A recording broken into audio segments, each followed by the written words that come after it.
నమస్తే, welcome to Yadav vision. నేను మీ నక్క మహేష్ యాదవ్. ఈరోజు మరో కొత్త కాన్సెప్ట్తో మేము ముందుకు రావడం జరిగింది. అదేంటంటే భారత క్రికెట్ జట్టుకు యాదవ క్రికెటర్లు ఎవరెవరు ఆడారు, వారి నేపథ్యం ఏంటి అనే విషయాన్ని మేము ముందుకు తీసుకురాబోతున్నాను. కాబట్టి కంటెంట్ ఎక్కువ మందికి రీచ్ కావాలంటే మా యొక్క ఛానల్ని లైక్ చేయండి, షేర్ చేయండి, సబ్స్క్రైబ్ చేయండి. ఒకప్పుడు వందలాది కుటుంబాల్లో ఒక కళ ఉండేది, మన బిడ్డ కూడా టీమిండియాలో ఆడాలనే ఆశ. కానీ ఆ కళను నిజం చేసుకోవడం సామాన్యులకైతే అంత సులభం కాదు. అయినా కూడా ఒక సామాజిక శ్రేణికి చెందిన వీరులు అదే కళను తన శ్రమతో నిజం చేశారు. వారే యాదవ వీరులు, యాదవ క్రికెటర్లు. ఈ డాక్యుమెంటరీలో మనం చూద్దాం ఎలా ఒక రైతు కొడుకు టెస్టుల్లో 150 కిలోమీటర్ల వేగంతో బంతులు విసిరాడు, ఎలా ఒక మధ్యతరగతి యువకుడు T20 ప్రపంచంలో టాప్ బ్యాట్స్మెన్ అయ్యాడు అనేది. క్రీడలు అనేటివి మన దేశంలో గౌరవం మీకు తెలుసు. క్రికెట్ అయితే ఇంకా భక్తి, దేశభక్తి. వారు ఆటగాళ్లే కాదు, అందరి అభిమానానికి అర్హులు. ఇక ఎవరెవరు ఇండియాకి ఆడారు అనేది కనుక చూస్తే, తెలుగు రాష్ట్రాల నుంచి మొదటి టెస్ట్ క్రికెటర్గా గుర్తు పొందిన వ్యక్తి శివలాల్ యాదవ్ గారు. ఇతను 1979లో ఇండియా తరఫున ఆడడం జరిగింది. ఆఫ్ స్పిన్ బౌలింగ్లో నిపుణుడైన ఆయన్ని భారత క్రికెట్లో అంచనాలు పెంచిన యాదవ్ క్రికెటర్ అనే గౌరవం దక్కింది. 5 సంవత్సరాల్లోనే 30 టెస్ట్ మ్యాచ్లు ఆడి 102 వికెట్లు తీశాడు శివలాల్ యాదవ్. వెస్టిండీస్, ఆస్ట్రేలియా వంటి బలమైన జట్లను అవుట్ చేయడంలో శివలాల్ యాదవ్ కీలక పాత్ర పోషించేవాడు. ఆయన క్రికెట్ రిటైర్మెంట్ తీసుకున్న తర్వాత BCCI సెలక్షన్ కమిటీలో సభ్యుడిగా పనిచేశాడు. దాదాపు 9 సంవత్సరాలు హైదరాబాద్ క్రికెట్ అసోసియేషన్ సెక్రటరీగా కూడా పనిచేయడం జరిగింది. ఆయన చొరవ వల్లే హైదరాబాద్లోని ఉప్పల్ స్టేడియం ప్రపంచ స్థాయి క్రికెట్ స్టేడియంగా పేరుగాంచింది. ఉప్పల్ స్టేడియం అంటే మనందరికీ తెలుసు. ఇంకొక యాదవ్ క్రికెటర్ విషయానికి వస్తే సూర్యకుమార్ యాదవ్. ఇతను T20లకే చిరునామా అని మనం గర్వంగా చెప్పవచ్చు. ముంబైలో ఒక మధ్యతరగతి కుటుంబంలో జన్మించిన సూర్యకుమార్ యాదవ్ ఆట మొదలుపెట్టినప్పటి నుంచే అతని షాట్లు నేరుగా గాలిలోకే కాదు, గమ్యం వైపు కూడా ప్రయాణించేవి.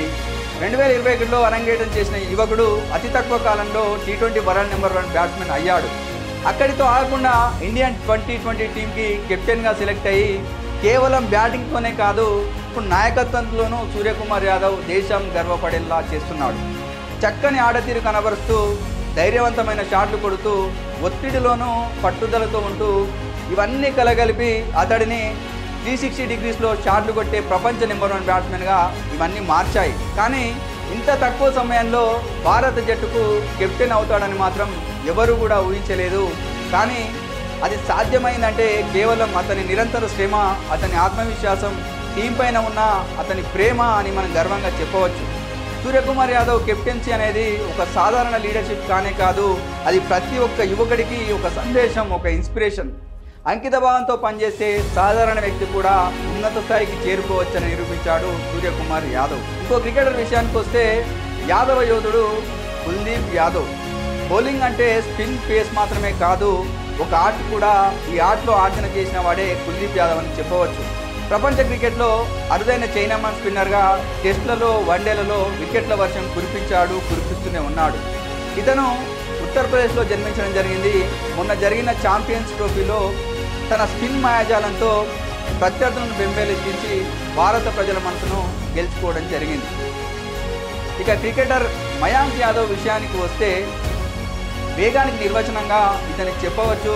2024 IPLలో ఒక్క మ్యాచ్తో దేశం మొత్తం తన గురించి మాట్లాడేటట్టు చేశాడు ఈ యువ క్రికెటర్. అతి చిన్న వయసులో 155 కిలోమీటర్ల వేగంతో బాల్ని విసిరి అందరినీ ఆశ్చర్యానికి గురి చేయడం జరిగింది. అది కేవలం బౌలింగ్ కాదు, ఒక యాదవ్ శబ్దం అని నిరూపించడం జరిగింది. పల్లెటూరు యువకుడిగా మొదలై భారత బౌలింగ్ భవిష్యత్తుగా ఎదిగిన మయాంక్ యాదవ్ వేగం అంటే ఇదే అని ప్రపంచానికి చాటి చెప్పడం జరిగింది.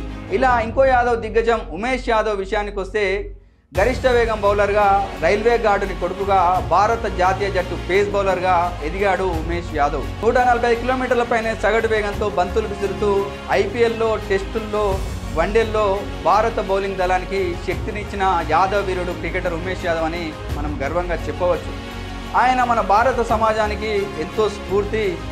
ఇంకో క్రికెటర్ జయంత్ విషయానికి వస్తే అతను హర్యానాలో జన్మించడం జరిగింది. జయంత్ యాదవ్ ఒక ఆల్రౌండర్ అని చెప్పవచ్చు. 2016లో టెస్టు డెబ్యూట్లో మంచి పేరు తెచ్చుకోవడం జరిగింది. అతని మొదటి టెస్టు డెబ్యూట్లోనే సెంచరీ పాది తొలి భారత 9వ నెంబర్ బ్యాట్స్మెన్గా పేరు సంపాదించడం జరిగింది. ఐపీఎల్లో ముంబై ఇండియన్స్, ఢిల్లీ క్యాపిటల్స్ తరఫున బలమైన ప్రదర్శన ఇచ్చాడు. ఆఫ్ బ్రేక్ బౌలింగ్ తో పాటు లైన్ అండ్ లెంగ్త్ తో బౌలింగ్ చేస్తూ అతను తనకంటూ ఒక ప్రత్యేక గుర్తింపు తెచ్చుకున్నాడు. ఇంకో ప్లేయర్ అర్జున్ యాదవ్ విషయానికి వస్తే హైదరాబాద్కు చెందిన శివలాల్ యాదవ్ గారి వారసుడిగా హైదరాబాద్ జట్టు తరఫున రంజీ ట్రోఫీలో కెప్టెన్గా బాధ్యతలు నిర్వర్తించడం జరిగింది.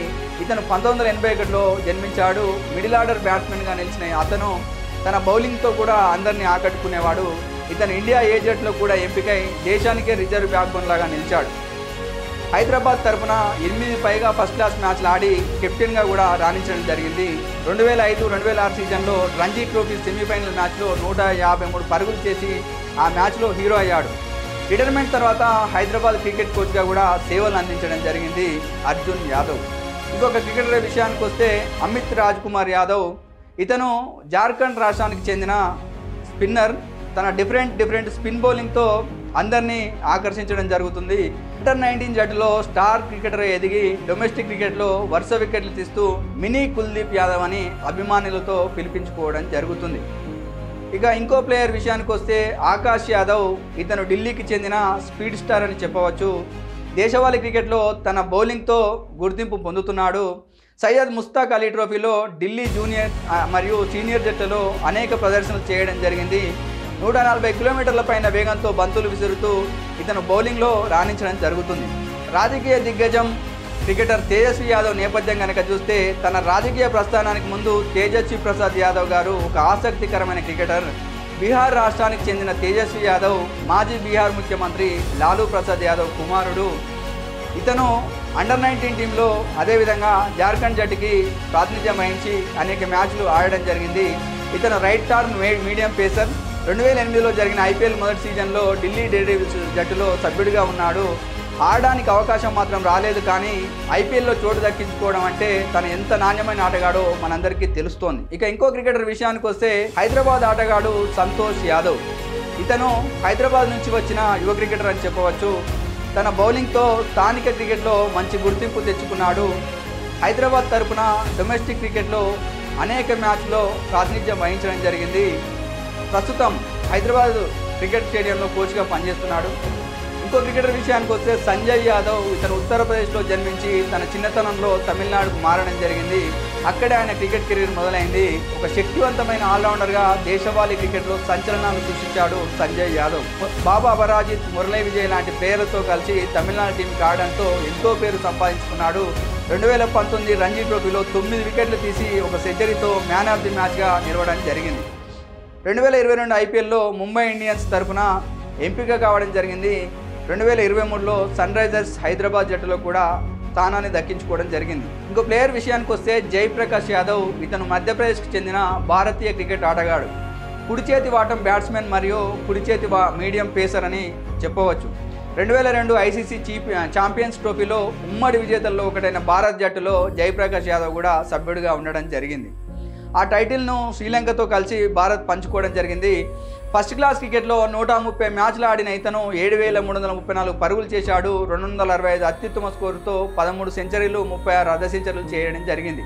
తన బౌలింగ్తో 296 వికెట్లు కూడా తీయడం జరిగింది.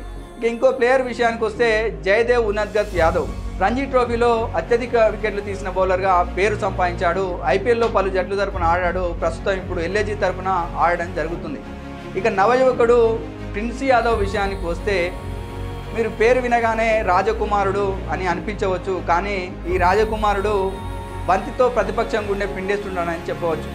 ఐపీఎల్లో నూతన సంచలనంగా మారిన ప్రిన్స్ యాదవ్ ఇతడు డిసెంబర్ 12, 2001లో జన్మించడం జరిగింది. చాలా చిన్న వయసు. చిన్నప్పటి నుంచే స్పీడ్తో బంతులు వేయడంలో ఆసక్తి చూపేవాడు. గ్రామీణ స్థాయిలో క్రికెట్ ఆడి తన కళల్ని వెతుకుతూ ముందుకు వెళ్ళడం జరుగుతుంది. ఢిల్లీ ప్రీమియర్ లీగ్లో ఇతనికి మొదటి అవకాశం రాగా 2024లో ప్రిన్స్ యాదవ్ ఢిల్లీ ప్రీమియర్ లీగ్లో పురాణి ఢిల్లీ జట్టులో ఆడడం జరిగింది. రిషబ్ పంత్ నాయకత్వంలో 10 మ్యాచ్ల్లో 13 వికెట్లు తీసి అందరి చూపును ఆకర్షించాడు. అందుకే అతనికి సయ్యద్ ముస్తాక్ అలీ ట్రోఫీ, విజయ్ హజారే ట్రోఫీలకు కూడా ఛాన్స్ వచ్చింది.